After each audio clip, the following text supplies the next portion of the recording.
Hi, my name is Paul Orpiada. Hi, ako si Lichelle Ramos. Hi, ako si Alexis Alin Tablante. Ang Carao Art Venture ay isang social enterprise na may layuning tumulong sa mga Naga City Jail residents at magbigay inspirasyon sa lahat na mag-recycle para rin sa kalinisan ng ating kapaligiran.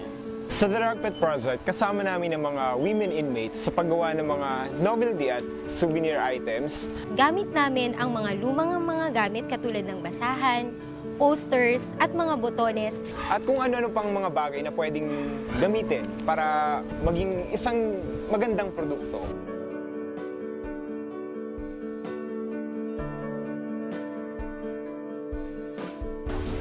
Isa sa mga advocacies ng Carao Art Ventures ay ang pag-empower sa mga stakeholders namin sa Naga City Jail. Naniniwala kami na ang mga bilanggo ay hindi lang nagkasala sa ating lipunan.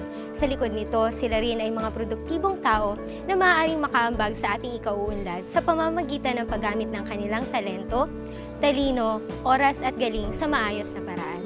Bilang vision namin sa Carao Art Ventures, gusto namin na mas palawakin pa ang aming proyekto.